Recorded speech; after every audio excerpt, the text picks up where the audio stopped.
aqui um compasso de espera. Doutora Margarida, vamos começar a câmara. Parece que já estamos live. Acho que sim. Vamos arrancar então. Ainda nos falta aqui um elemento, mas está mesmo a caminho. Muito boa noite a todos. O meu nome é David Rodrigues. Sejam bem-vindos a estas noites contra o Covid. Vamos iniciar este webinar. Vamos arrancar aqui uma série de webinars, arrancando com um tema muito necessário de discutir. Explicar que estes webinars e esta iniciativa nasce de uma iniciativa muito espontânea entre a Associação Nacional dos Médicos de Saúde Pública, o Evidência Médica, a RAPIL, e que rapidamente a Associação Nacional de Medicina Geral e Familiar se associou, cujo objetivo é levar a melhor informação científica mais robusta às pessoas que estão no terreno, à população, mas também aos médicos, enfermeiros e decisores que estão no terreno. E sem mais demora, nós temos muita gente a visualizar, o que é bom. Eu vou estar atento à vossa interação. A todos os que estão a visualizar têm a oportunidade aí no vosso ecrã de interagir connosco, e eu vou estar atento a isso. Boa noite. Vou passar a palavra então ao Dr. Rui Nogueira, que vai ser o responsável de moderar esta discussão. Boa noite a todos. Eu sou presidente da Associação Portuguesa dos Médicos de Família. Temos também connosco o Dr. Ricardo Mexia, que é o presidente da Associação dos Médicos de Saúde Pública. Iremos também ter, ao que parece, o presidente da Associação de Médicos de Medicina Interna. Digamos que e temos também uma cuidadora, a doutora, que está para entrar, mas que ainda não está connosco. Já estamos com alguns minutos de atraso e não queríamos atrasar mais para iniciarmos este debate. Este debate tem uma função importante. Vermos entre nós e entre vós, enfim, qual é a possibilidade de encontrar soluções para um problema que nos preocupa muito: a saúde dos idosos no contexto desta epidemia. Esta epidemia está a preocupar-nos muito. As autoridades de saúde estão a encontrar caminhos para, enfim, encontrarem soluções. Na verdade não é fácil e todos juntos temos que caminhar para encontrar as melhores soluções. Por certo que não há uma solução única, não é possível num problema tão vasto, tão grande, ter apenas uma solução. Não há nenhuma solução milagrosa que consiga resolver os múltiplos problemas que temos nos diferentes setores, mas o principal, eu diria mesmo, a preocupação maior é a saúde dos idosos. Os idosos são a população mais vulnerável nesta epidemia. Porventura já serão mais vulneráveis em muitas outras circunstâncias, mas neste caso, nesta epidemia, neste contexto de doença que temos no nosso país e nos outros países europeus, a população idosa é uma população de altíssimo risco. E por isso temos que encontrar os caminhos para termos soluções que sejam soluções possíveis para a resolução deste problema. Este problema que ainda não está, nem sequer está na dimensão que todos admitimos que vai ter. Nós estamos com talvez 10 dias, talvez não tantos dias, não sejam 10, talvez sejam 5, 6, 7 dias de pequena diferença em relação àquilo que acontece noutros países, nomeadamente aquilo que está a acontecer em Espanha, aqui bem ao lado. E por isso temos muitíssimo pouco tempo para nos prepararmos de uma forma muito muito concreta, muito rigorosa, com muito rigor, sim, mas também, se quisermos, com algum radicalismo. Nós nunca vivemos uma situação como esta. Nunca tivemos, eu sou médico há 33 anos, nunca vivi uma situação igual. A situação é altamente preocupante. Todos nós temos consciência desta realidade e não temos tratamento, não temos soluções, não temos orientações, não há nenhuma solução razoável. A única solução razoável que nós temos é isolar as pessoas em casa e dar-nos atendimento pelo telefone. Ora, esta solução, que é uma solução, enfim, que dá para a maior parte dos casos, não é uma solução fácil para as pessoas que estão nos lares. Isto é, no confinamento da população aos seus lares, é lógica, vai diminuir o contágio e nós médicos de família, conseguimos, através do telefone e para os nossos doentes, os doentes que nós conhecemos, conseguimos controlar a maior parte das situações e averiguar aquelas situações clínicas, aquelas pessoas que têm que ser derivadas para o hospital, temos que enviar ao serviço de urgência, à área dedicada a estes doentes. Pois bem, se isto resulta para a maior parte da população que, estando confinada ao seu lar, nós conseguimos orientar diretamente do nosso consultório pelo telefone, enfim, numa situação perfeitamente nova, que nem sequer é habitual, nós nunca usámos, porque as consultas médicas não se fazem pelo telefone, mas numa situação nova e perante esta calamidade, não resulta para os lares. Ou tem algumas características diferentes, que nós não sabemos ainda quais, para poder resultar no contacto com os lares de idosos.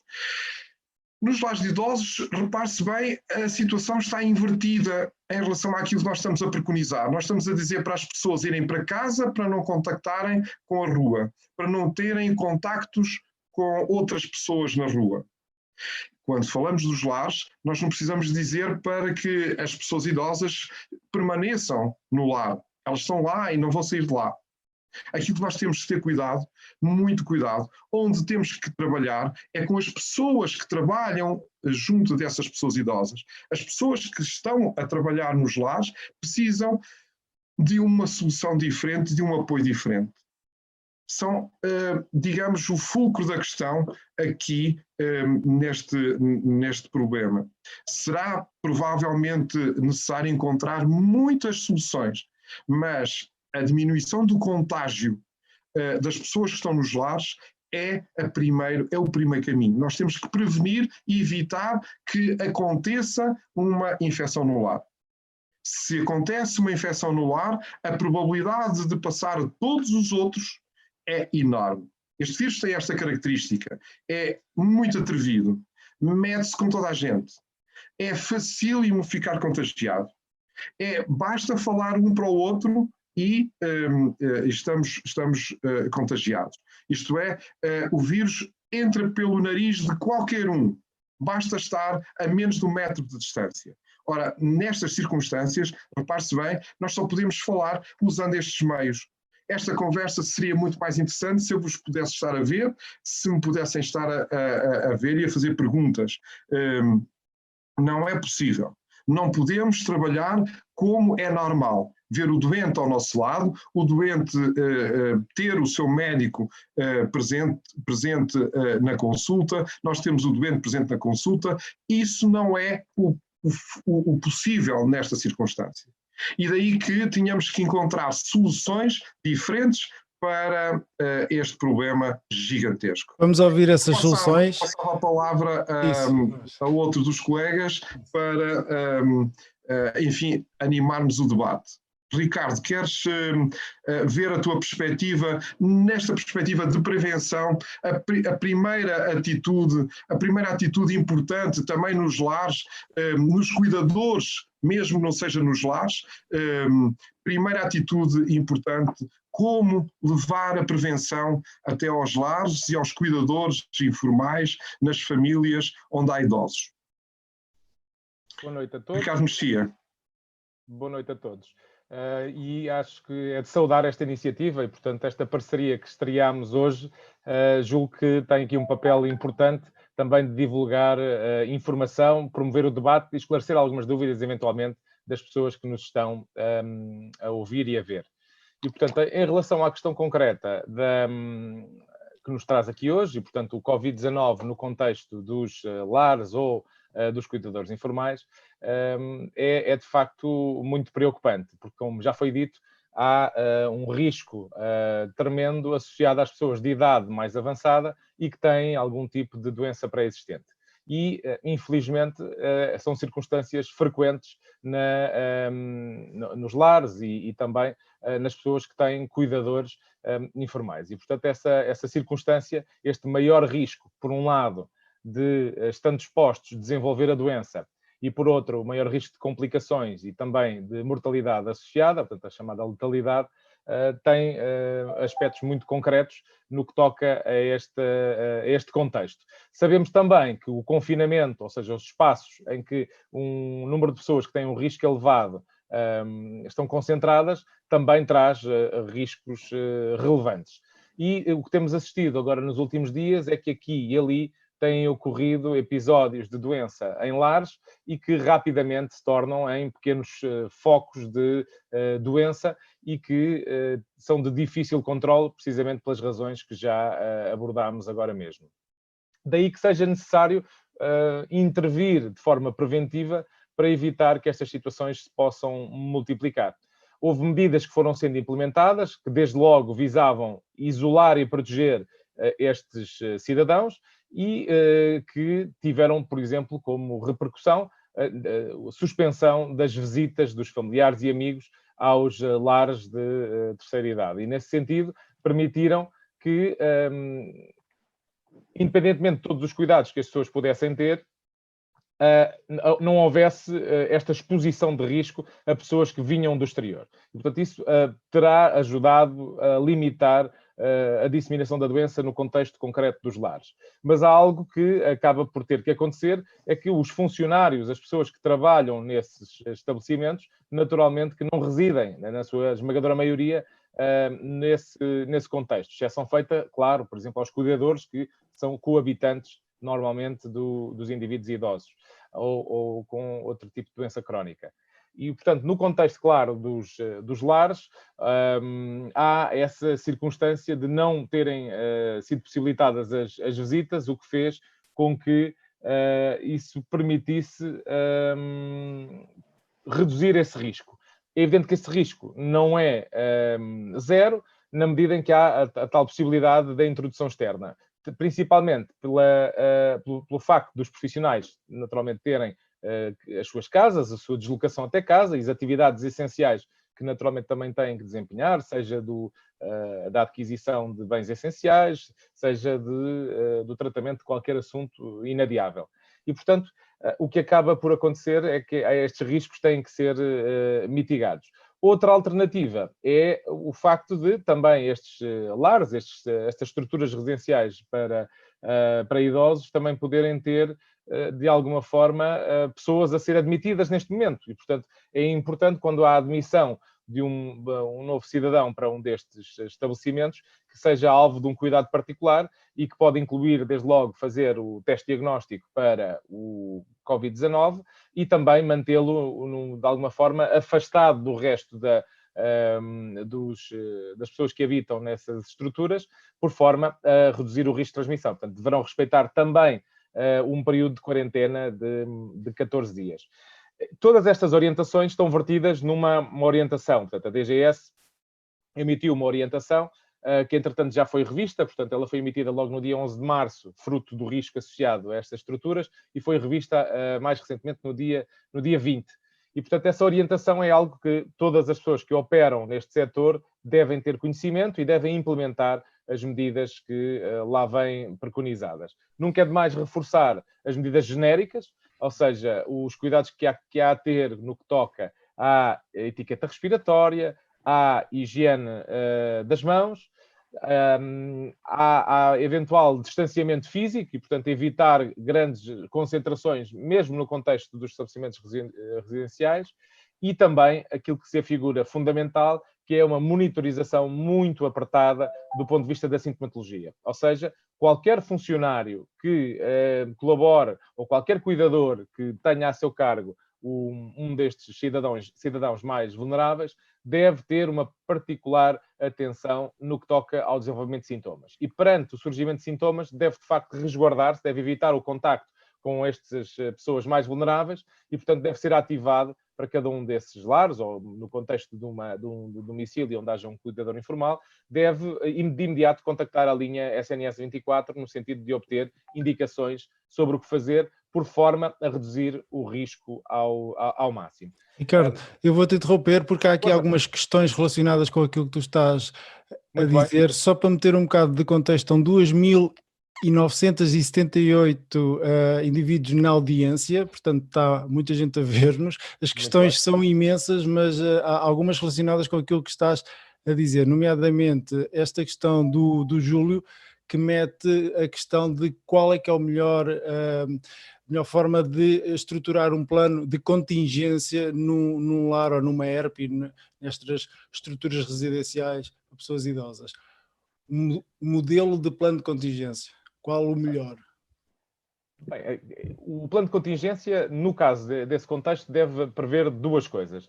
Por um lado, deve funcionar como qualquer outra empresa e, portanto, a DGS tem orientações nesse sentido, mas, obviamente, face à especificidade de um lar, coisas que têm que ser acauteladas. E, portanto, a possibilidade de evitar a transmissão da doença entre dois habitantes do lar e, portanto, as medidas de higiene que devem ser levadas a cabo por parte dos profissionais são fundamentais. Deve ter em atenção a própria estrutura e, digamos, a forma como neste momento são promovidos os espaços comuns. E, portanto, se pudermos reduzir o contacto nos espaços comuns, promovendo a distância de segurança de 1 a 2 metros entre todos os residentes, isso seria naturalmente o ideal. Deve acautelar, lá está, uma monitorização permanente daquilo que é o estado de saúde, quer dos profissionais, mas também de todos os residentes, e, portanto, tem que haver aqui um cuidado particular nesta monitorização.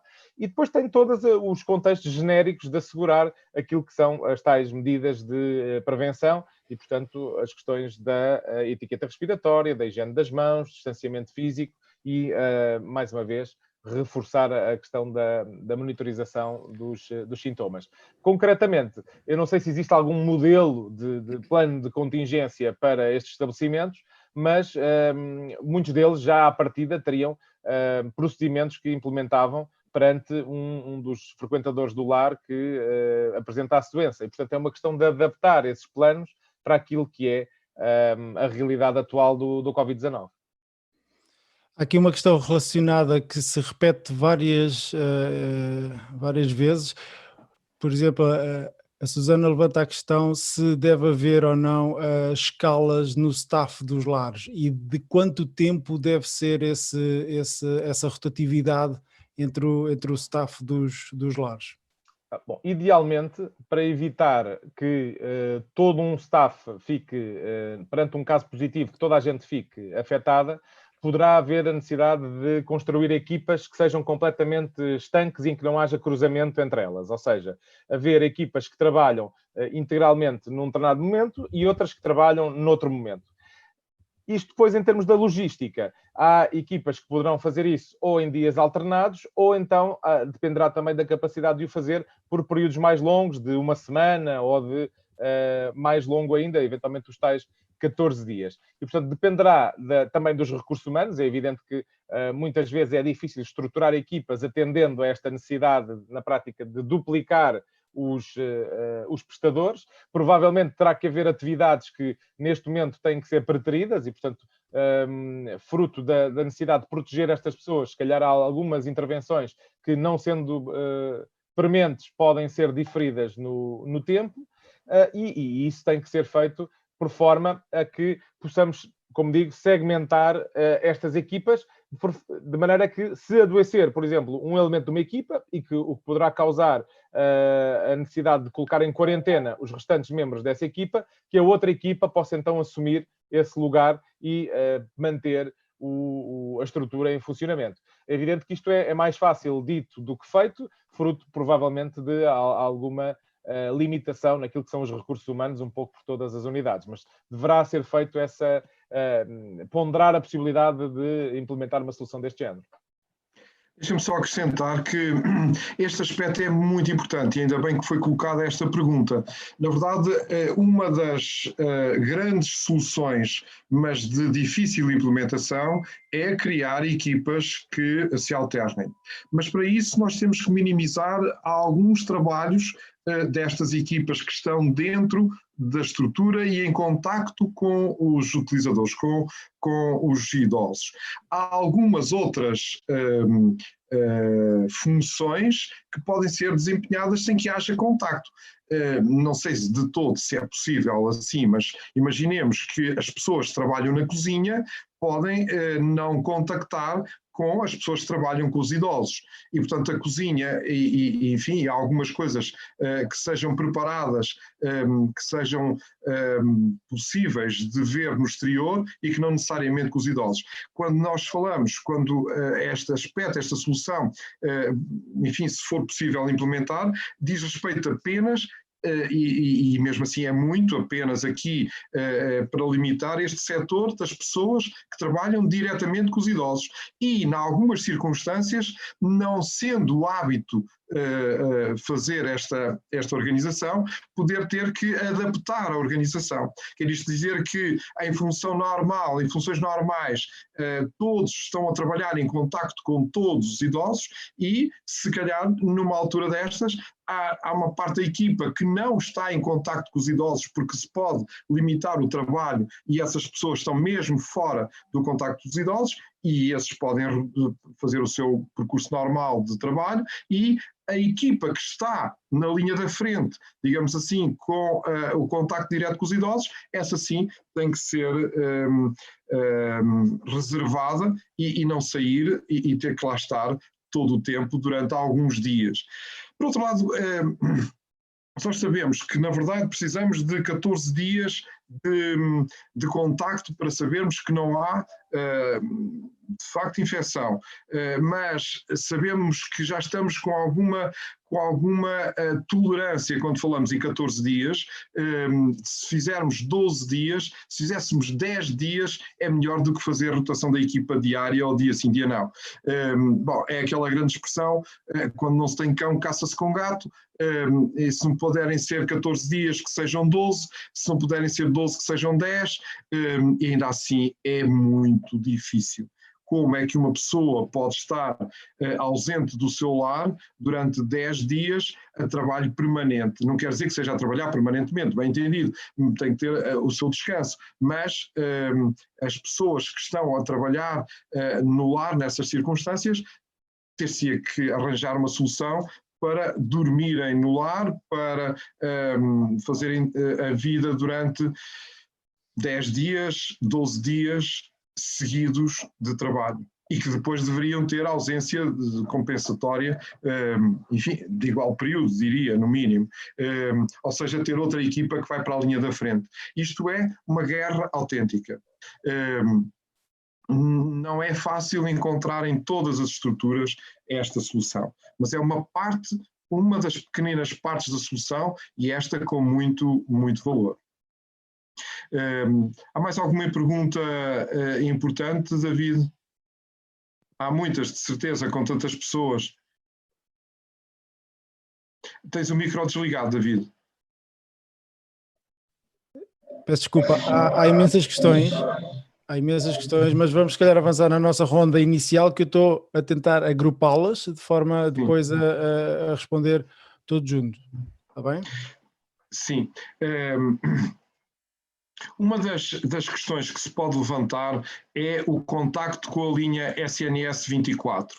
A linha SNS 24 é essencial podemos pensar que não conseguimos imediatamente ligar, como quando ligamos qualquer outro telefone, pode acontecer não conseguirmos uma ligação. Claro que quando estamos a falar para um amigo e que não nos atende, a expectativa é que o amigo nos devolva a chamada. E aqui não há essa possibilidade.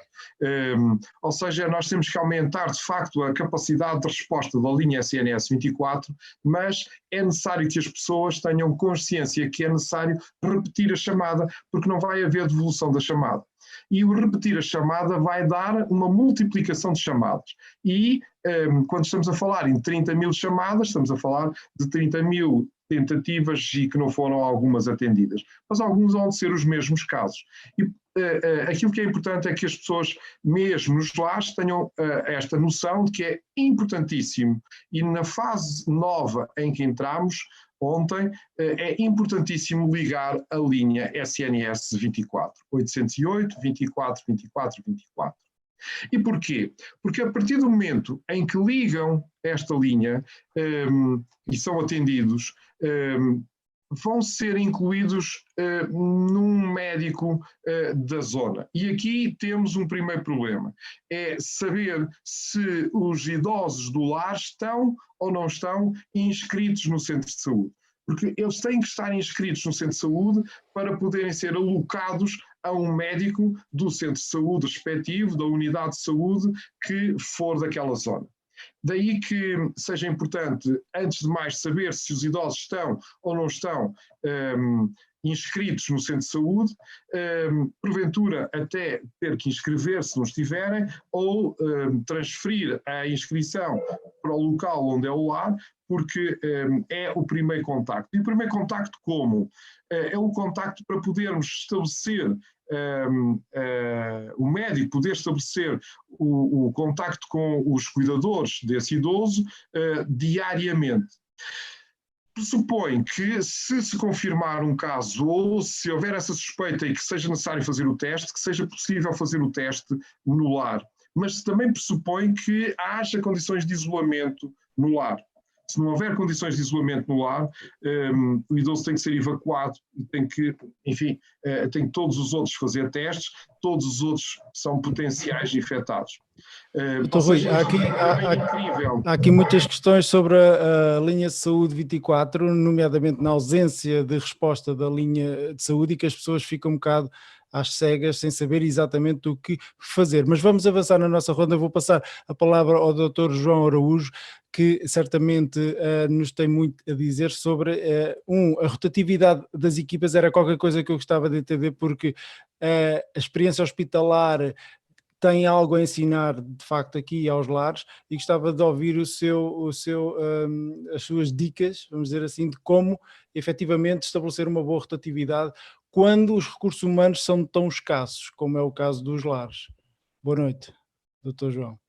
Boa noite. Eu gostava, antes de mais nada, de dizer que é muito importante realmente estarmos aqui juntos, porque, digamos, eu estou do lado da barricada de um dos hospitais que está no centro, no olho do furacão, como se pode dizer. E, portanto, o Hospital de Santo António tem muitos internados e tem, a partir de quarta-feira, em que realmente mudou para a fase de mitigação, uma quantidade imensa de doentes que continuam a vir para fazer o seu teste. E, de facto, realmente é uma das coisas que nós temos que pensar que não está a correr bem nesta primeira experiência das primeiras 24, 48 horas. É que realmente quem se deveria dirigir aos hospitais deviam ser os doentes que, teoricamente, teriam indícios de poderem ter que ser internados, e não propriamente o suspeito, que era o que até agora vinham através da linha LAM de apoio ao médico.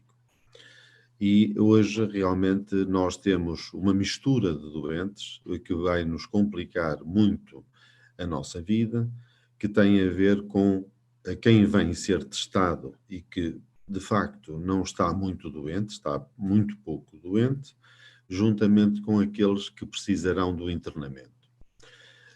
Mas voltando à questão do lar, que é isso que nos traz aqui, realmente esta questão do Covid é um desafio imenso em vários aspectos e, portanto, temos que nos focar. Hoje queríamos falar de lares.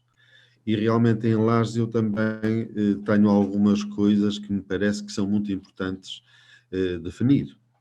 Uma das coisas que realmente é muito importante definir é o doente que realmente é declarado positivo ou que realmente começa a ter sintomas, mas sintomas simples, deve ou não recorrer ao hospital. É uma das perguntas que há muitas coisas que são ditas de forma um bocadinho incongruente. E por isso nós vimos casos como Famalicão, por exemplo, em que o lar esperou até ficarem 3 estoicas cuidadoras durante 72 horas a tratar, 72 horas, eu acho que até passou disso, a tratarem os 30, acho que eram 30 idosos, até que realmente acabaram por arranjar uma solução para o Hospital Militar do Porto.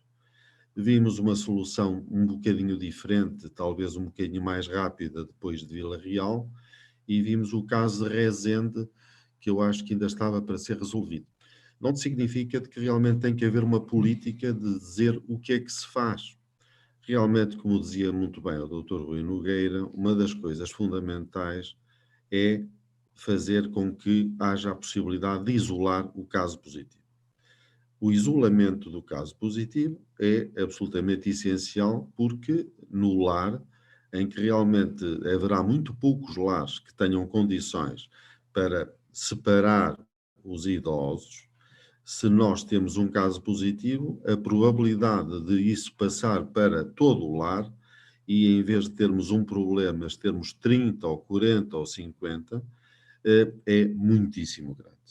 E, portanto, temos que ter uma solução que normalmente deve passar por tirar esse positivo do lar, porque há muito poucos que o possam ter lá, e se ele não estiver propriamente em situação de internamento hospitalar, tem que haver uma solução pensada previamente para o colocarmos a algures, seja hospital militar, seja um local que a própria Câmara arranjou com meios militares ou não. Os israelitas estão a fazer isso. Os israelitas confinaram todos os idosos e estão a fazer disto uma operação militar, em que, de facto, toda a logística militar é feita com que os idosos sejam confinados e sem contacto com as famílias.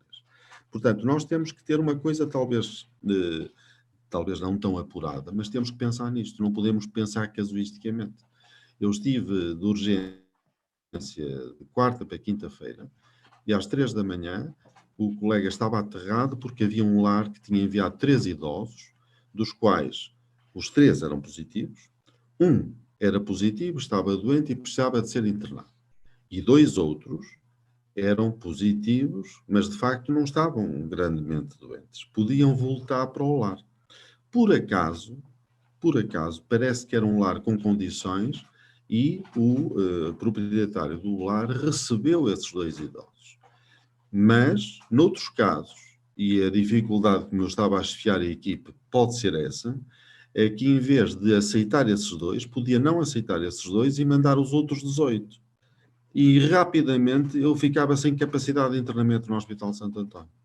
E, portanto, nós não podemos gastar o internamento de doentes que muitas vezes vão a parar aos cuidados intensivos com doentes que de facto não devem ter internamento hospitalar. Depois há um outro problema, que é um problema incómodo para os médicos, e eu não queria monopolizar o debate, mas não queria deixar Queríamos ouvir a doutora Margarida para mais um depoimento. Sim, doutor João Araújo, mas é só uma coisa... Podemos depois ainda voltar. É só uma coisa pequena. Sim. Certo.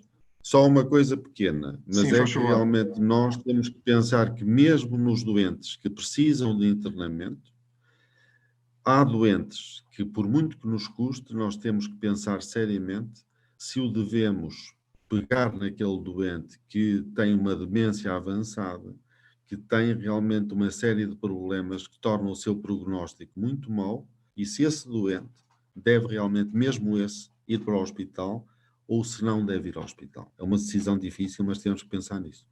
Sim, Muito obrigado, Dr. João Araújo.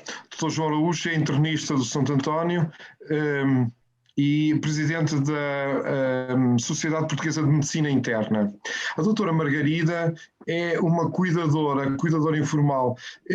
A minha pergunta era a seguinte: será que há novidades, há diferenças no tratamento, no lidar com os idosos nesta altura?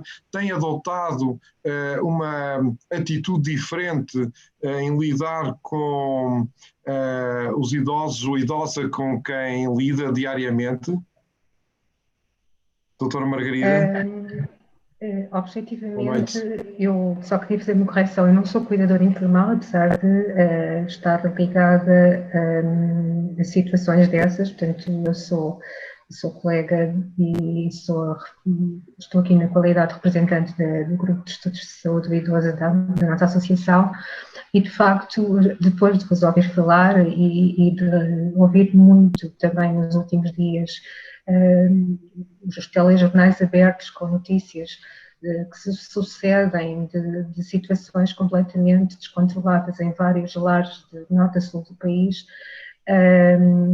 aquilo que me preocupa neste momento é a não existência de uma resposta concertada da comunidade e do poder local que possa ajudar estas organizações que normalmente são de pequena dimensão e que claramente não estavam preparadas, não tinham os seus planos de contingência, porque, como o Dr. Rui Nogueira há pouco disse, ninguém nunca neste país passou por algo assim, e por vezes a nossa reação inicial é de desvalorizar e pensar que não nos vai chegar, mas de facto o tempo voa e as situações têm assumido a magnitude que todos nós reconhecemos. A minha experiência enquanto médica está mais relacionada com a ligação que o médico de família tem ao idoso que está na comunidade, ao idoso que está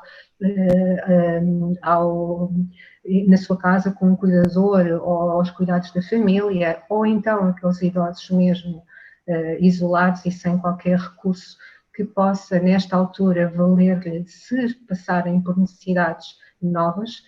E penso que que representa, de facto, uma grande faixa da população para a qual é necessário também, em termos de saúde pública, concertar uma resposta pronta para que haja uma aproximação a estas pessoas que, além de serem o grupo de risco principal para morbimortalidade, são também as pessoas que na nossa população têm uma carência de recursos mais significativa. E tenho alguma expectativa em relação a esta reunião que também possamos falar desses cuidadores e das situações que todos nós conhecemos mais próximas no nosso bairro ou no nosso conjunto de doentes, assim como o elencar de medidas práticas que possamos partilhar com a nossa audiência para que as pessoas hoje daqui se sintam um pouco mais apoiadas e esclarecidas sobre aquilo que no seu universo, seja como funcionário de um lar, seja como cuidador informal, seja como idoso que reside sozinho, possam pôr em prática e ter, no caso, uma experiência de maior sucesso no combate a esta pandemia. Margarida, eu peço desculpa porque no ecrã pequenino não me estavas a aparecer tu e eu pensava que era uma cuidadora informal que tínhamos previsto também estar. A Margarida é médica de família, minha colega do Grupo de Estudos de Saúde do Idoso e aqui extremamente importante porque também tem de facto uma ligação com os cuidadores informais, porque lidar com o idoso é também ter que lidar com quem cuida dele e nós temos essa experiência, mas a doutora Margarida tem uma experiência muito maior, porque se dedica mais a esta área da saúde do idoso e, portanto, também com esta particularidade e sensibilidade a lidar com cuidadores. Como é que vês os cuidadores? Como é que sentes a preocupação dos cuidadores? Qual é a principal preocupação que os cuidadores transmitem na consulta, na relação com os idosos? Hoje em dia, em relação a este tema, há muitas preocupações sobre quais são os sinais de suspeição de doença, uma vez que estamos simultaneamente numa época em que é habitual a rinite alérgica começar a dar os seus sintomas e em que algumas pessoas têm manifestações que hoje em dia se podem facilmente confundir com aquelas que acontecem na infecção pela Covid-19. Por outro lado, muitas dúvidas sobre a questão da contaminação das superfícies, meios de transmissão, utilização de equipamento de proteção individual ou não, em que casos. Basicamente, as dúvidas que assistem a estas pessoas são as mesmas que a população em geral terá, acrescidas da responsabilidade que o cuidador sente por saber que está dependente de si, uma pessoa particularmente vulnerável. E, por isso, diariamente as nossas consultas nestas semanas passam muito por educar, muito por autonomizar as pessoas a tomarem decisões em cenários hipotéticos e, naturalmente, estreitando a relação já habitualmente próxima com o médico assistente. Claro. Uma das preocupações é com a proteção individual, a proteção do médico ou do cuidador para a pessoa que se trata e também da pessoa que se trata para o cuidador. Neste caso, com as pessoas idosas, elas estão isoladas por natureza. A fonte de contágio somos nós ou os cuidadores é que levam até elas, enquanto que nós circulando e, enfim, fazendo a nossa vida na rua, nos contactos, enfim, corremos riscos. As pessoas idosas, estando confinadas ao seu lar e ao seu sítio, não saem daquele sítio, somos nós que lhes levamos o vírus, nós, os cuidadores.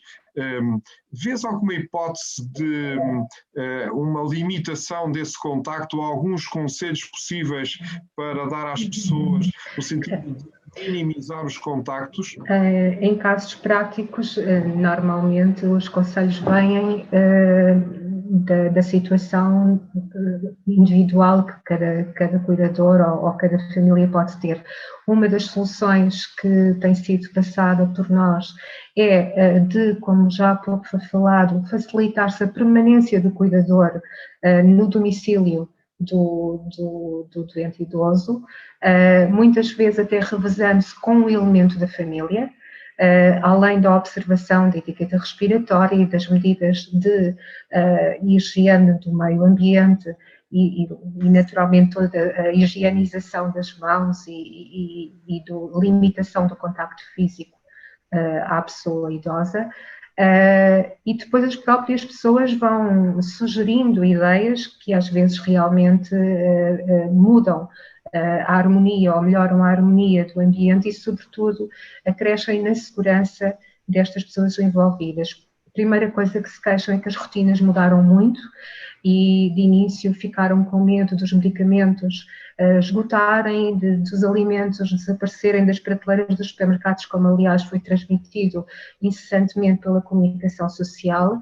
Estas pessoas têm o hábito de estar ligadas à televisão, às vezes horas e horas a fio, o que significa que ouvem as mesmas notícias 5, 6, 7 vezes ao dia, com toda a dramatização que se vai formando no seu dia-a-dia, na experiência vivida quase ao minuto, sobre o aumento do número de mortos, o aumento do número de países em calamidade e tudo isso.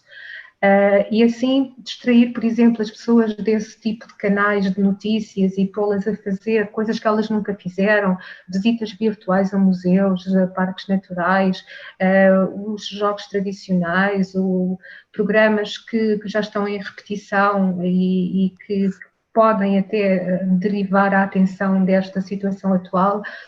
A ideia é muito tentar harmonizar o ambiente do idoso, permitir-lhe continuar com as suas rotinas e passando sempre uma mensagem de tranquilidade, tentar que a ansiedade não entre em casa, porque de facto aquilo que a televisão traz a estes idosos hoje em dia é absolutamente assustador.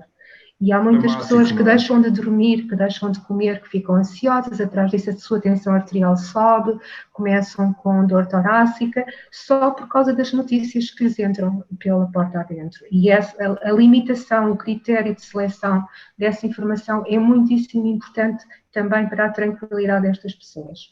As pessoas que aparecem sintomáticas hoje em dia têm basicamente este terreno ansioso não controlado, além de tudo o resto, claro. Ok, Margarida, muito obrigado. David, podes fazer mais perguntas da audiência? Tens o micro desligado, David. Com o micro desligado, vamos fazer uma ronda de questões rápidas que têm vindo a acumular. Desafiava aqui o Ricardo Mexia a ajudar-me aqui a encontrar algumas respostas. Há muitas dúvidas em relação ao uso de máscaras, se o staff que trabalha nos lares deve usar as máscaras, sim ou não.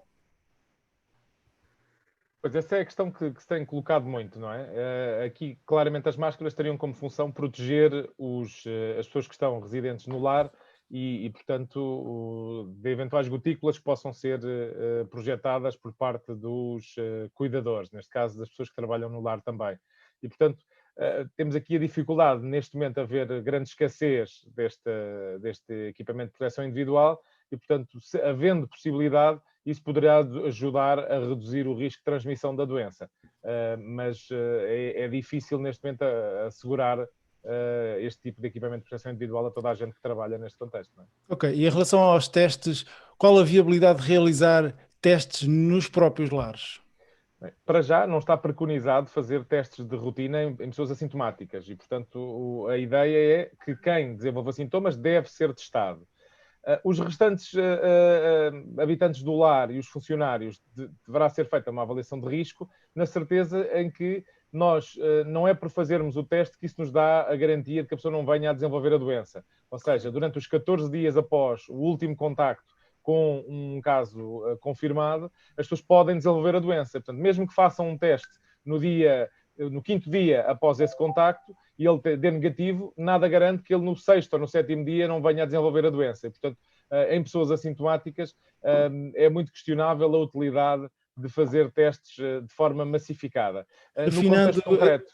Aqui a questão, mesmo que haja um caso no lar, que foi outra das... Estou a dizer, nesse contexto concreto poderá haver necessidade de adotar uma medida diferente, até porque são pessoas de alto risco, podem ter também sintomatologia um pouco mais difícil de identificar numa fase inicial e, portanto, cada caso também terá que ser avaliado qual é que foi o nível de contacto que as pessoas tiveram para poder ser decidido se devem ou não fazer teste, independentemente do surgimento de sintomas. Mas isso terá que ser avaliado de uma forma muito criteriosa para poder fazer essa avaliação.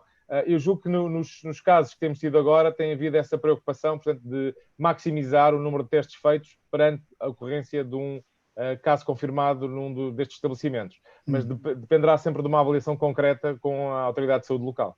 Ok. Doutor João, duas questões.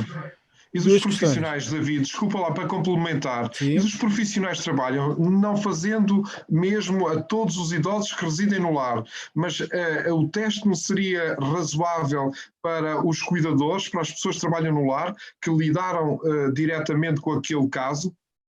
Mas esses eventualmente incluir-se-ão no âmbito do contacto próximo e, portanto, terá que ser feita a avaliação da pertinência desse teste, dele ser feito numa determinada altura. Voltamos sempre à questão. Eventualmente, temos aqui uma dificuldade, é que os contactos próximos de um caso confirmado devem ser colocados em quarentena e, portanto, independentemente de terem ou não sintomatologia, deviam estar afastados do resto dos habitantes do lar. Qual é que é aqui a circunstância? É que num cenário desse género, provavelmente os recursos humanos disponíveis para continuar a assegurar os cuidados aos habitantes do lar provavelmente serão muito diminutos. Portanto, temos a tal questão que já discutimos das equipas, não é? Ou seja, perante um caso positivo num lar, os cuidadores, os profissionais de saúde que lidaram com esse caso, deverão ficar em quarentena. E, portanto, deverão ser os outros depois a assumir a prestação de cuidados. Agora, há depois aqui questões operacionais que têm que ser consideradas e a própria orientação no que toca aos profissionais de saúde, não especificamente no contexto dos lares, mas genericamente na prestação de cuidados, têm algumas restrições no que toca a isso e, portanto, prevêem que a pessoa, independentemente de ter tido um contacto, se estiver assintomática, a possibilidade de continuar a exercer funções. Há aqui uma grande discussão, até com as organizações que representam os profissionais, sobre o facto disto se poder verificar, mas tem que haver aqui um equilíbrio entre a segurança máxima, quer para profissionais, quer para as pessoas que estão a nosso cargo, mas também a possibilidade de manter os serviços a funcionar. E, portanto, tem que haver aqui uma ponderação muito clara do que é que pode e deve ser feito nos diversos contextos. Portanto, não há aqui uma resposta simples e linear, não é? Claro que não, é muito difícil, mas manter o lar a funcionar à custa de profissionais que estão infectados, mesmo que sejam assintomáticos, é muito problemático. Aqueles que não foram infectados vão sê-lo no momento seguinte. Aqui, no caso de fazer teste, mesmo os assintomáticos, seria para permitir que se continuasse a trabalhar ou não. A questão que põe-se é fazer testes todos os dias. À entrada para o serviço, tem que fazer testes. E quanto tempo é que se tem para fazer esse teste? Se calhar tinha que ser feito um teste à saída do serviço, à noite quando sai, faz teste para ver se no dia seguinte pode ou não pode ir trabalhar. Doutor João, muitas dúvidas aqui da execuibilidade duas questões solução, mas... duas questões muito práticas. Doutor João, um idoso é levado a uma urgência e vê-se que há suspeita de facto de que tem a doença, mas não cumpre, ou seja, não é necessário que fique internado. Este idoso vai de volta ao lar e deve ir com a recomendação de ficar isolado. O que é isto de ficar isolado na prática? Ou seja, o que é que os lares devem de fazer de forma a garantir o mínimo isolamento desta pessoa?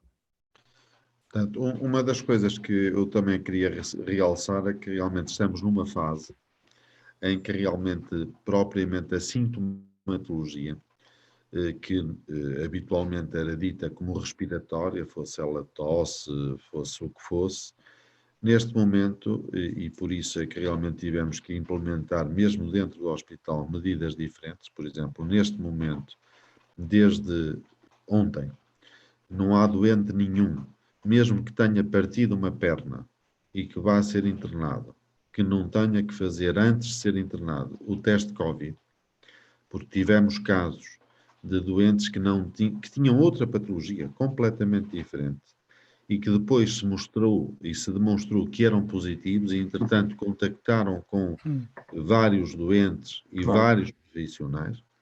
Portanto, neste momento, devemos começar a não pensar na sintomatologia como a questão de vamos testar aquele doente. Muito provavelmente o vírus está entre nós. E temos que pensar assim. Quando realmente nós vemos um doente que é positivo, é perfeitamente claro que quem contactou com esse doente deve ser testado. Os doentes que estão à volta, os velhinhos que estão à volta desse velhinho, têm que ser testados, todos os que tiveram em contacto. E também, na minha perspectiva, e aqui não estou, nem toda a gente está de acordo, também deveriam ser testados, na minha perspectiva, deviam ser testados, como estava a dizer o Dr. Rui Nogueira, os cuidadores.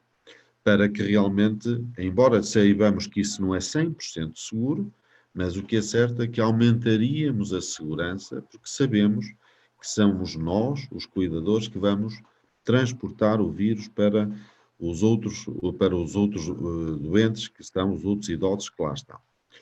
Como é que realmente nós devemos, depois de testar positivo, ir para o lar? Nós, de facto, e era isso que eu há bocadinho estava a dizer, temos que conversar com o lar. Isto é, porque depende do lar.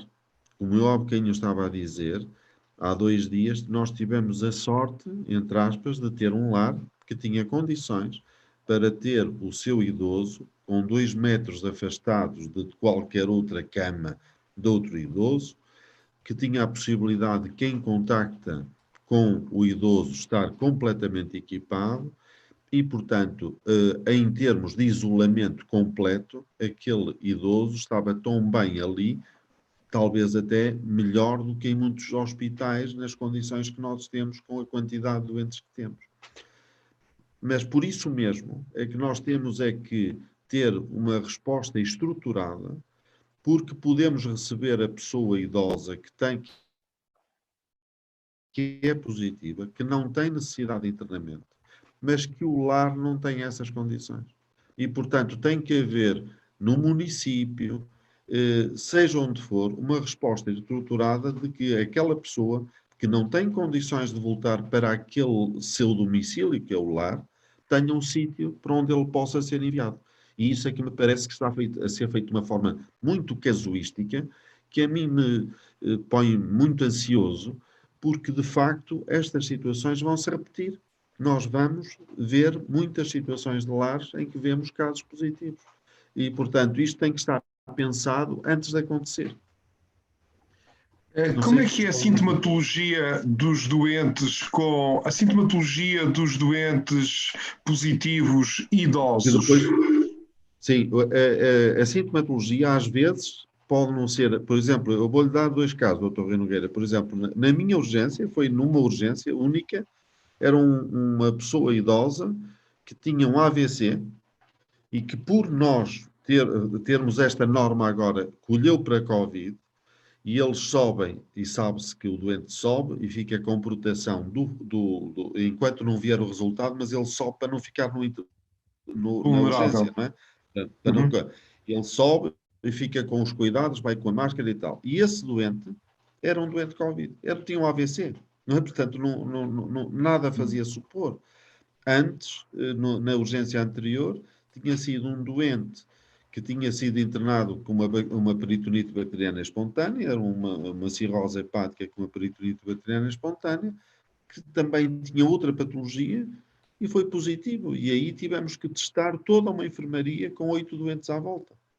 E que depois 4 desses deram positivo, não é? Por isso é que realmente nós temos que agora começar a ver de que pode a patologia, o doente pode ser um portador assintomático da sua doença e ter outra doença.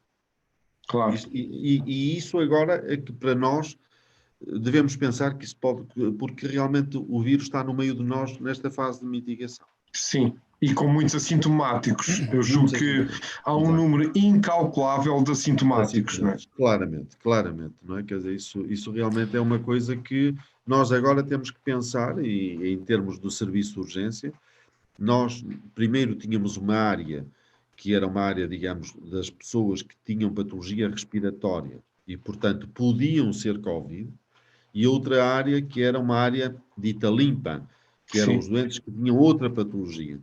Cada vez mais nós achamos que todos os doentes que entram na porta são potencialmente Covid. Claro. Podem ter outra coisa também, mas podem ser um doente foi internado, tinha um infarto de miocárdio e depois fez cateterismo e tinha o seu infarto, mas também era Covid e, portanto, infectou uma data de pessoas, inclusive muito profissionais. Há aqui uma questão que eu acho que é muito, muito importante, que eu estou a ver repetida, e volto a insistir um bocado nisto dos testes, porque há pessoas nos lares que a mobilidade não é nada fácil. Sim. E nem todos são idosos, há pessoas muito jovens, mas que são altamente dependentes de outras pessoas, que ao mínimo sintoma deveriam ter o teste, mas não é fácil de facto deslocá-los a uma unidade hospitalar e se calhar nem sequer é adequado. Não é adequado, e aquilo que realmente se passou em Famalicão eu acho que devia ser uma coisa replicada. Aquilo que eu vi em Famalicão é que foi uma equipa, acho que foi o delegado de saúde e uma equipe que foi ao lar testar, fazer os testes e já se sabia quais que eram positivos antes de serem transportados para o Hospital Militar. Então, isto a dia de hoje é possível ser feito? Ricardo, ajuda-nos aqui. O que é que se pode ativar de forma a que isto aconteça? Via delegado de saúde? Neste momento já existem equipas que fazem de facto colheita de amostras para diagnóstico laboratorial de Covid-19. O INEM montou algumas dessas respostas e está neste momento a ponderar-se a criação de outras alternativas que possam, com maior mobilidade e, portanto, evitando a deslocação dos doentes, fazer esse diagnóstico. Para as pessoas mais autónomas, temos já a solução dos Covid Drives, não é? Assim que as pessoas estão no seu veículo e que vão fazer a colheita é feita sem a pessoa sair do carro, mas para os idosos isso não é uma solução plausível e, portanto, a tal hipótese de haverem equipas dedicadas que se deslocam até a esses locais para o fazer é uma das possibilidades. Nós também nós, associação, em conjunto com outros parceiros, estamos também a ponderar a criação de uma unidade móvel que pudesse, por exemplo, dar resposta a uma procura deste género, ou seja, quando tivermos um estabelecimento residencial com idosos que possa, de facto, precisar de um número de diagnósticos, 10, 20, 30, 40, enfim, em função da dimensão, poder haver a deslocação da equipa, evitando a mobilização desses idosos até a uma unidade hospitalar e que, na prática, como já disse o Dr. João Araújo, ficarão com igual nível de prestação de cuidados, provavelmente no seu lar ou no hospital, não é? Portanto, há que ter isso em conta.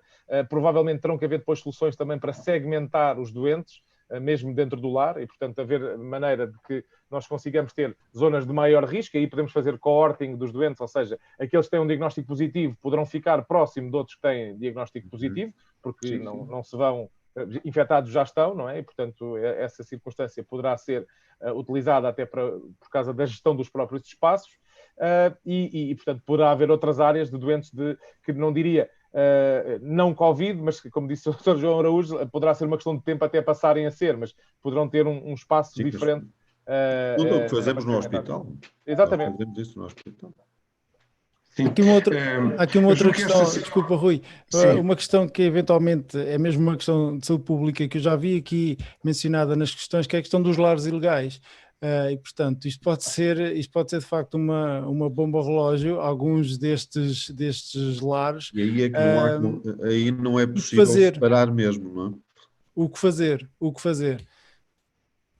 Tem que haver uma resposta, quer dizer, obviamente que as atividades económicas que não estão reguladas têm outro tipo de penalizações, mas em relação à saúde das pessoas tem que haver uma resposta, e portanto temos que encontrar, do ponto de vista social, as autarquias, a própria estrutura central do Ministério da Saúde, encontrar aqui soluções que possam ser implementadas. Infelizmente, o que nós sabemos é que estas situações se vão repetir e, portanto, vamos, tal como disse também, já foi referido, é provável que tenhamos que encontrar aqui uma solução mais ágil que possa ser ativada sempre que se verifique uma situação deste género. E, portanto, vamos ter que encontrar aqui respostas rápidas para dar seguimento a isto. Atenção, David, na nova norma que entrou em vigor ontem, está previsto fazer testes no domicílio. Aqui no caso dos idosos que estão a residir em lares, o domicílio é o lar e, portanto, deve ser adotado o mesmo mecanismo que é adotado para as pessoas que tenham a casa da família. Aqui, por maioria de razão, são pessoas com limitação de mobilidade e, portanto, o teste deve ser feito no domicílio, neste caso no lar. Para isso, voltamos àquele início de conversa que é acionar a linha SNS 24.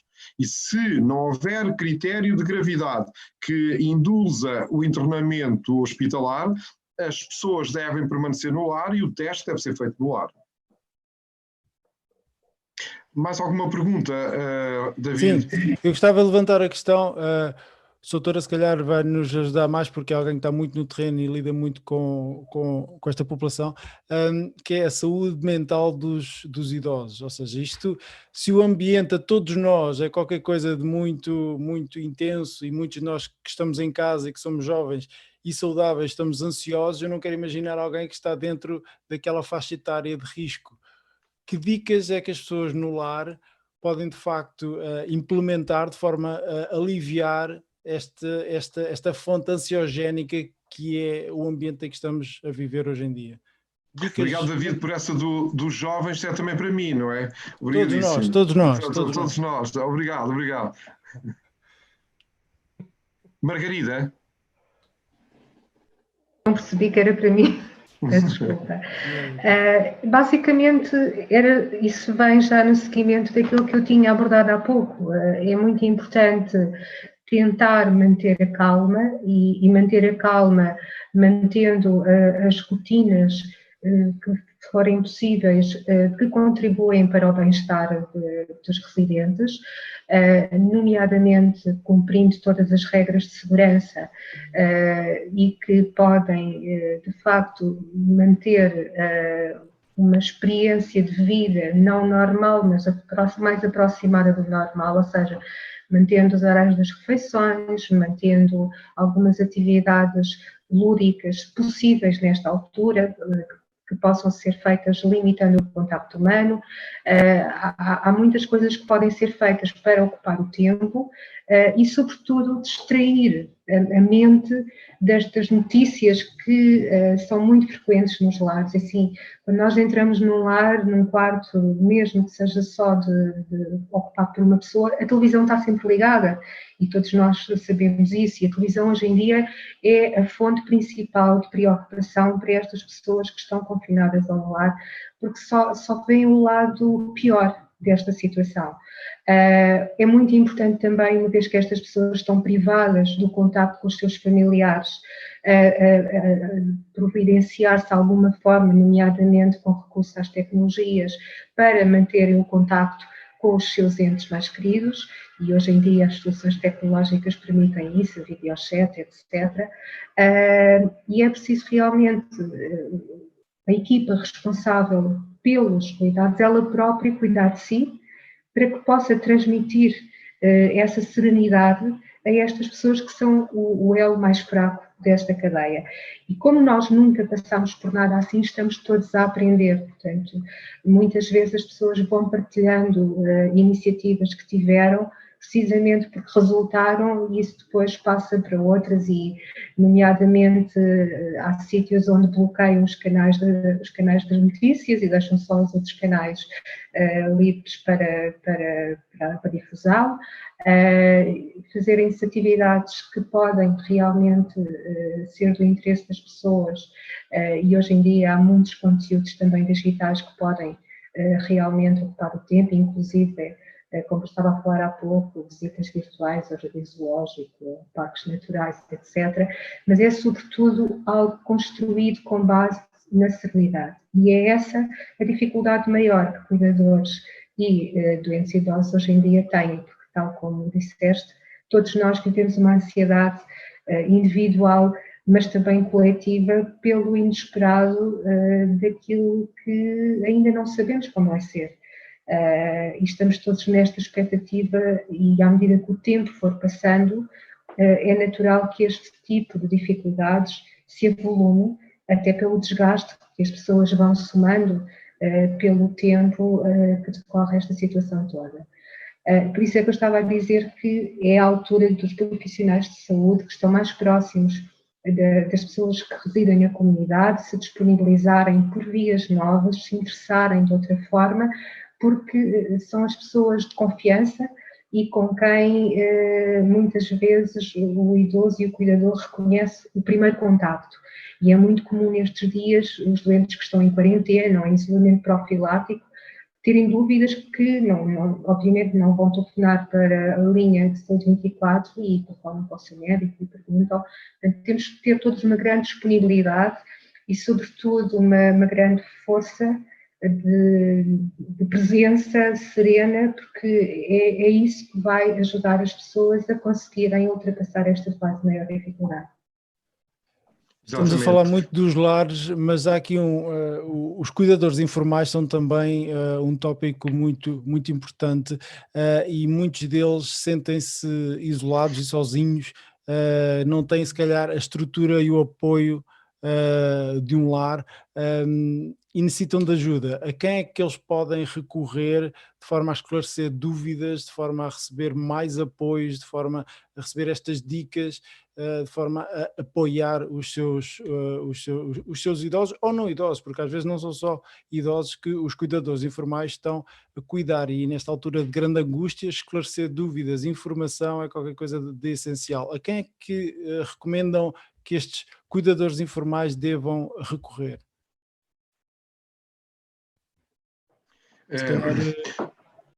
Eu estou habituado a trabalhar com a família, aquilo que chamamos a rede social de apoio. Na verdade, a família aqui mais alargada pode ser uma solução, mas eu creio que tem que haver uma força muito grande dos cuidadores para serem apoiados, mas com pessoas também em si mesmo seguras, porque se vamos fazer uma rotação, hoje cuido eu, amanhã cuidas tu, depois cuida o outro, nós vamos aumentar a probabilidade de contactos e de infecção.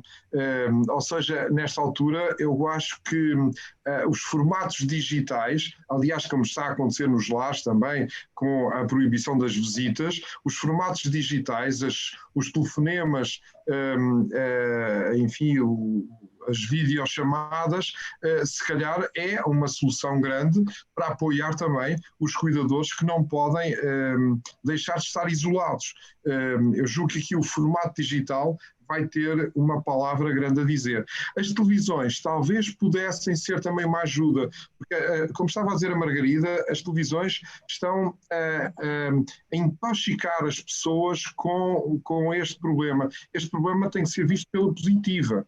É evidente que nós temos que saber o que é que está a acontecer, mas não é preciso intoxicar as pessoas com tantas informações e com casos que são ainda assim chocantes, são casos, mas que por serem ditos tantas vezes são chocantes. E mais ainda, as televisões estão a fazer um trabalho, nem todas, mas ao darem notícia imediatamente após a notícia de Portugal, darem uma notícia de mortos em Espanha ou Itália, ou passarem imagens de situações dramáticas noutros países, eu julgo que estão a dramatizar aquilo que já é dramático. E nós precisamos agora de mensagens positivas, de mensagens alegres, mensagens que sejam, enfim, mais aprazíveis e consigam distrair e envolver as pessoas que estão confinadas, que não são apenas os idosos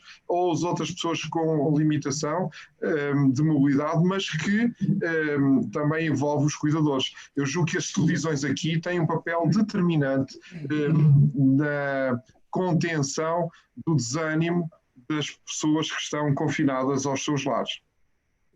Lares que não apenas instituições, lares mesmo também das famílias, não é? Eu auto-respondendo quase, aquilo que eu tenho visto no terreno é que os centros de saúde, as USFs, os médicos de família estão-se a organizar muito no sentido de abrir os contactos, seja por e-mail ou telefone, mas a iniciativa de aumentar o acesso a todos os seus utentes está a acontecer. E, portanto, uma dica que eu deixo aos cuidadores informais que eventualmente se sintam isolados e sozinhos é que tentem saber e entrar em contacto com o vosso centro de saúde ou o SF de referência, porque de facto estas vias de comunicação estão a ser estabelecidas. O delegado de saúde local é também uma fonte de apoio muito grande, e acho que não é a altura, obviamente, de se sentirem sozinhos e isolados.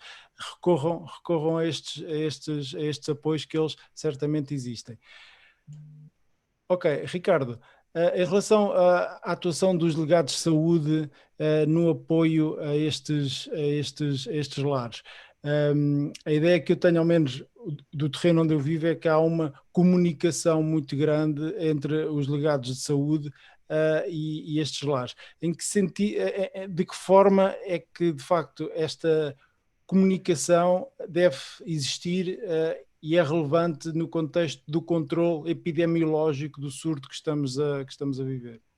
Bem, eu acho que é vital que haja uma comunicação muito próxima, no sentido em que os próprios delegados de saúde podem ajudar a implementar algumas medidas, aconselhando aquilo que se pode fazer nos lares. E, portanto, já temos um histórico de colaboração com todas estas estruturas e, portanto, é uma questão de relativamente ágil no que toca a esta articulação. Por exemplo, no que toca às campanhas da vacinação, no que toca às campanhas quando temos as temperaturas extremas adversas, também há habitualmente uma relação muito estreita com estas estruturas e, portanto, eu julgo que esses canais existem. Talvez sejam, de facto, menos regulares os canais com os cuidadores, não é? E que acabam por ter aqui outro enquadramento. Mas, de qualquer forma, eu julgo que era importante termos aqui, ou criar-se um registro, alguma capacidade que nós tenhamos de identificar todas estas pessoas, até porque perante um cenário que não esperamos, mas que também pode acontecer, que é o próprio cuidador adoecer, temos que ter uma solução de retaguarda para oferecer à pessoa que carece de cuidados. E, portanto, termos aqui já alguma estrutura relativamente ágil que possa, perante um cenário desse género, ser posta em marcha, seguramente que é importante. e num contexto em que já sabemos que é difícil encontrar alojamentos nas ERPs e nas diversas soluções preconizadas. De repente, termos um número elevado de cidadãos que precisam de ser cuidados, mas que os seus cuidadores, por alguma razão ou por outra, possam estar impossibilitados, eu diria que convém ser uma situação acautelada antecipadamente para quando ela for necessária, e infelizmente julgo que vai ser necessária, ela poder ser ativada de uma forma mais ágil. E, portanto, eu julgo que é importante articular com as diversas forças que existem na sociedade, as IPSS, enfim, há de facto diversas entidades que podem aqui dar uma ajuda. Naturalmente, também os assistentes sociais têm aqui um papel central também em encontrar soluções articuladas entre as diversas entidades e, portanto, eu julgo que esta rede que existe pode e deve ser ativada para responder a este problema, que é, de facto, um problema com uma escala tremenda e que nos vai, de facto, dar muitas preocupações nos próximos dias. Nós fizemos alguma interação com a audiência e dos resultados que obtivemos, aquilo que mais falta, se sente no terreno, são as EPIs e os testes. É a resposta que obtemos da audiência. O que comentário rápido é que o Dr. João tem em relação a esta sensação de que não estão a ser feitos os testes suficientes, especialmente neste ambiente dos lares, e que de alguma forma as pessoas sentem que não têm o equipamento necessário para lidar com isto, porque de facto mais de metade respondeu que sente falta das EPIs de forma a lidar com estes doentes. Eu só queria dizer uma coisa um bocadinho atrás, que tem a ver com, digamos, o ambiente depressivo que, digamos, toda esta situação leva nas pessoas idosas e não só. De facto, isso leva à depressão, mas também leva ao medo. E o medo também tem levado a um outro risco, que, por exemplo, num hospital central como o meu, se verifica que de certeza que está a acontecer. Há pessoas com doenças graves que estão a ficar em casa com medo. Portanto, há uma queda abrupta de todas as situações cardíacas isquémicas agudas e mesmo dos AVCs. Portanto, há pessoas com AVCs que estão a ficar em casa. E é preciso ter muito cuidado de que realmente nós temos uma situação muito grave, mas há outras situações, para além do Covid, que têm que ser tratadas e que as pessoas podem morrer em casa porque têm medo de chegar ao hospital. Isso é uma das coisas importantes. Em relação aos testes, sem dúvida nenhuma, também temos que ter a noção de uma coisa. Primeiro que tudo, os testes, e temos que o assumir, os testes não são inesgotáveis. Em todo o mundo há dificuldades de conseguir testes para toda a gente, nem sequer há uma determinação que justifique fazer testes a toda a gente. Nós temos que realmente saber de que há situações, essas sim, por exemplo, estamos a falar dos lares, temos um caso positivo, temos que testar todos os contactos possíveis e devemos também testar os profissionais para que eles não vão transmitir a outros. Em relação à questão da quarentena, também não é de sumenos se realmente as pessoas fazem 7 ou 10 ou 15 dias e tal. Muito provavelmente, 95% das pessoas, nos primeiros 7 dias, se tiverem que ter sintomas, fazem-nos nos primeiros 7 dias. E, portanto, às vezes mais vale fazer uma coisa mitigada, mas que é inteligente e que tem uma base científica, isto é, eu não estou a imaginar que um lar tenha pessoal suficiente para pôr N pessoas de quarentena 15 dias cada uma, não é? Mas provavelmente é realmente acertado fazer teste e pô-las 7 dias. Em relação a quando se tem um caso positivo, é intransponível. Quem lida com esse doente positivo, para ele poder ir para o lar tem que ter equipamento para quem vai tratar da pessoa. Porque senão é evidente que, em vez de termos um doente, vamos ter 30 ou 40 os que estiverem lá. Porque o veículo vai ser o cuidador, não é? Claramente. Sim, eu também acho que temos aqui que considerar a realidade diferente de um lar. Um lar é uma residência coletiva com características muito próprias e, portanto, esta atitude compreensível, perfeitamente aceitável de não testar assintomáticos, eu julgo que no lar, porque são pessoas idosas e porque são pessoas que estão confinadas e que estão horas e horas juntos, sempre que haja um positivo, eu acho que devem ser testados todos, incluindo os profissionais. E mesmo sabendo que, sendo assintomáticos, não deveriam ser testados. Não deveriam ser testados porque seriam postos em quarentena. E estando em quarentena, tanto faz ter teste positivo como negativo, tanto faz fazer teste como não fazer teste. Se teve contacto, tem que estar em quarentena. Ora, estando assintomático. Ora, neste caso não é possível. Se é compreensível do ponto de vista científico, sim, mas não é possível, num lar, pôr toda a gente de quarentena. Tal como não vai ser possível, entretanto, nós, nas nossas unidades de saúde, estarmos todos de quarentena porque há um caso na unidade. Estamos assintomáticos e temos que estar de quarentena. Ora, tem que saber se é positivo ou não é positivo. Nem que seja preciso fazer, nestes casos específicos, que são os profissionais de saúde ou que são os cuidadores, tem que fazer teste todos os dias. Pois então que seja isso, justifica-se mais fazer um teste nestas pessoas do que fazer testes mesmo em sintomáticos leves. Sintomáticos leves, pronto, têm infecção. Mas se é um jovem saudável de 30 ou 40 anos, para que fazer teste? Para ficarmos a saber que tem um teste positivo. Tem sintomas? Hoje é. Não vale a pena estarmos a fazer testes a todos quando já sabemos que o vírus está disseminado na comunidade. E temos um grupo incalculável que não sabemos quantos são, potencialmente somos todos infectados, estamos todos a arranjar imunidade. Quem sabe que até seria bom arranjar imunidade para a próxima época, mas sendo saudáveis e não estando com sintomas, naturalmente não se faz. Estando com sintomas leves, tem que se aceitar, faz quarentena, fica a fazer, não precisa fazer teste. Rui, há aqui uma questão relevante em relação às EPIs, que é as pessoas que fazem apoio domiciliário. Portanto, quem vai fazer apoio domiciliário, quando no mesmo dia vai a várias casas, vamos dizer assim, estas pessoas devem ir com equipamento especial, sim ou não? Sim, Ricardo, sim. Se calhar ajuda-nos disto. Estas pessoas que visitam vários idosos no mesmo dia vêm imenso. Faz sentido, não faz sentido? Há várias questões aqui à volta desta questão, algumas indicações, algumas dicas mais práticas para as pessoas que fazem apoio domiciliário. Pois, é de facto um problema, porque as pessoas carecem desse apoio domiciliário e aquelas que são visitadas ou que os profissionais que têm que fazer de várias dessas visitas por dia têm que ter de facto uma cautela adicional.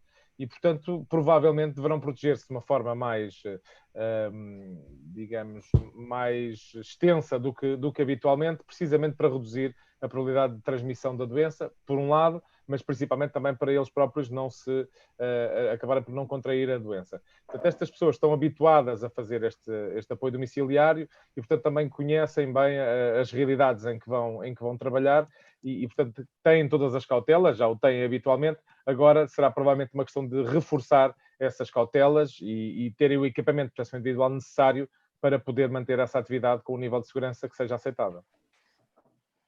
Sr. João, ia dizer algo em relação a isto? Há bocado senti essa iniciativa. Não, a sensação que eu digo é que realmente eu acho que é intransponível que as pessoas que lidam com as coisas realmente estejam protegidas, não é? Protegidas porque é a única forma de proteger os outros, não é? Os veículos, como bem dizia o Dr. Rui Nogueira, os veículos são os cuidadores, somos nós, não é? E, portanto, realmente isso tem que, se há digamos, proteção, a proteção deve ser para profissionais de saúde e para os cuidadores dos lares de idosos. Isso aí é que se deve investir. Claro. Se realmente houver um caso positivo, então nessa altura, esse caso, ou realmente estamos num lar que tem características especiais, e mais uma vez eu digo, da minha experiência, não serão muitos que têm, e tem que haver uma resposta musculada, mas uma resposta que está pensada antes de acontecer. Antes de acontecer, sabe-se que naquele lar, se acontecer um caso, aquele lar não tem condições de isolar aquela pessoa e, portanto, se houver um caso, o doente vai, o velhinho vai para aquele sítio, para aquele hotel, seja o que for. E isto tem que estar pensado antes. Sim, também me parece. Eu acho que há necessidade de caminharmos para o fim deste debate, sendo certo que não esgotámos o tema, temos naturalmente que voltar a ele. Eu espero que, sem estarmos a dramatizar, mas que ainda tenhamos tempo de abordar estas questões e que encontremos soluções possíveis, que porventura não são as ideais, mas soluções possíveis para uma vivência que nunca tivemos. Nunca tivemos uma situação destas, nunca tivemos uma realidade de ter que ver doentes sem a sua presença. Temos que garantir a continuidade do apoio, mas com segurança. Temos que ter equipamentos de segurança para todas as pessoas que cuidam de outras pessoas. Temos que garantir que fazemos a nossa atividade profissional também em segurança e temos que mitigar aquilo que for possível na transmissão desta epidemia. Esta epidemia ainda está agora a começar, mas temos que ter um esforço, fazer um esforço muito grande de pensarmos naquilo que vai acontecer, naquilo que é o cenário a 5 dias à frente e não estarmos a encontrar as soluções para os problemas que já tivemos, que têm que ser também resolvidos, mas mais importante ainda é resolvermos os problemas que ainda só estamos a ver que os vizinhos têm. E nós já sabemos o que é que têm os vizinhos. Temos que encontrar soluções para mitigar, conseguir controlar melhor as situações que temos em mãos. E daqui a 5 dias nós temos, muito provavelmente, espero enganar-me, mas muito provavelmente, temos uma situação bem pior do que aquela que temos hoje. E temos que estar preparados para estas soluções daqui a 5 dias, não a pensar naquilo que já passou. Daqui a 5 dias a situação é muito provavelmente muito mais grave do que hoje. Qual é a solução? Para onde vamos levar os idosos que temos hoje nos lares? Qual é o canal de fuga? Qual é a porta de fugir com segurança, bem entendido? Para onde é que vamos levar os idosos? Qual é a estrutura que está preparada para 3, 4, 5 dias à frente nos responder a uma necessidade imperiosa de evacuar um lar, enfim, como se houvesse um incêndio? Qual é a solução encontrada? A solução encontrada não é aquela que habitualmente usamos, não é ir para o hospital, não é ir para a urgência, porque não são situações necessariamente de urgência, mas todos aqueles que precisem de internamento têm que ter espaço condigno e capacidade de resposta. Temos que garantir a capacidade de resposta nos hospitais para aqueles que precisam de facto estar internados. Não podemos estar à espera que os hospitais respondam para questões sociais, para questões de lar, para questões de residência, que deixou de ter condições. Nós temos que encontrar soluções nos lares, com apoios das autarquias, com apoios de voluntários, com apoios de imaginação, com apoios onde nunca pensámos em buscar apoios, mas temos que encontrar apoios para os residentes dos lares, para os idosos que temos, enfim, em muitos lares, e que nós sabemos que são muitos e que têm que ter capacidade de resposta com as ajudas. Temos que mobilizar todas as ajudas possíveis na comunidade. E começar, Rui, é dramática. E começar em nós próprios, com a higienização, lavar as mãos. Nós somos os veículos. Sim. Portanto, muito importante quando vamos visitar, idealmente não vamos visitar os nossos pais e avós nesta altura, mas nomeadamente as pessoas que fazem estas visitas domiciliárias. Atenção, somos nós os veículos desta infecção. Bem, já vai longo. Eu gostava de agradecer imenso à audiência, que foi imensa. As questões não paravam de vir, nós tivemos muita gente a assistir. Vamos ter várias sessões que se vão repetir agora nas próximas semanas, vários temas. Vamos tentar ir a todos os atores de forma a entender melhor este surto e de forma a entender como vamos lidar com este surto. Agradecer, obviamente, aos 5, aos 4, eu incluído, aos 4, esperando revê-los muito, muito em breve num ambiente mais físico, porque isto é ótimo porque estamos em casa e tudo bem, mas ver ao vivo é sempre diferente. Não sei se querem dizer mais alguma coisa muito rapidamente, porque de facto já vamos muito longos. Só dizer... David, eu também quero agradecer muito aos colegas que aqui estiveram, em nome da Associação Portuguesa de Medicina Geral e Familiar. Quero mesmo agradecer aos participantes que nos estiveram a ouvir, mas quero também lançar um desafio a quem nos esteve a ouvir. Se tiverem soluções, boas experiências, digam-nos apmgf@apmgf.pt. É um mail para nos enviarem uma ideia inovadora.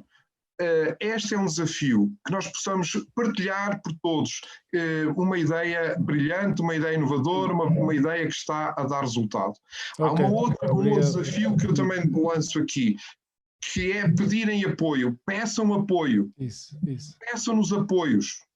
Lancem esses desafios. Nós podemos dar ou não dar, consoante temos ou não temos, mas peçam apoios. Nós temos que encontrar soluções de acordo com aquilo que são as necessidades, que nem nós conhecemos quais são as necessidades. E por isso peçam apoio para nós podermos equacionar e encontrar esses apoios, se não os tivermos diretamente para dar. Contem com os médicos de família. Ricardo, ias dizer qualquer coisa? É muito breve também, agradecer a todos o facto de terem estado presentes, particularmente aos oradores e moderador, e também às pessoas que estiveram a assistir, e deixar 2 apelos. Por um lado, fiquem em casa, esta é a mensagem para todos, é que fiquem em casa e protejam-se a si próprios e àqueles que são mais vulneráveis. E, portanto, vamos atravessar momentos difíceis nas próximas semanas e, portanto, é importante que estejamos todos alinhados e que toda a gente pode, de facto, dar um contributo importante para nós conseguirmos controlar esta situação. Boa noite e muito obrigado. Obrigado. Doutora Margarida? Quero também agradecer a oportunidade por ter feito parte deste grupo hoje e reiterar a disponibilidade dos médicos de família enquanto grupo de proximidade para apoiar a população, não só os idosos, como os cuidadores, como quem possa ter dúvidas e que esteja ao nosso alcance esclarecer. E deixar uma mensagem de serenidade, de confiança no futuro, porque é preciso manter-nos assim para ultrapassar esta fase com sucesso. Obrigada a todos. Doutor João? Mais uma vez reiterar a minha satisfação de me encontrar aqui convosco, porque realmente mais uma vez se vê que os internistas no hospital têm que contar convosco, com a Medicina Geral e Familiar, que também está no terreno, para que num problema tão grande como este consigamos encontrar soluções. Eu estou convencido que essa palavra de esperança, de que vamos ter tempos muito difíceis, mas que vamos conseguir resistir, isso vai ser uma coisa que nós vamos conseguir todos juntos e vamos de certeza conseguir construir. Por outro lado, queria fazer um apelo. É que há mais doença para além do Covid. Não se esqueçam de que realmente há outras doenças. Não fiquem em casa se de facto precisarem de vir ao hospital, porque morre-se de muitas outras coisas e não podemos esquecer disso. Muito bem. Muito obrigado, David, a todos. força.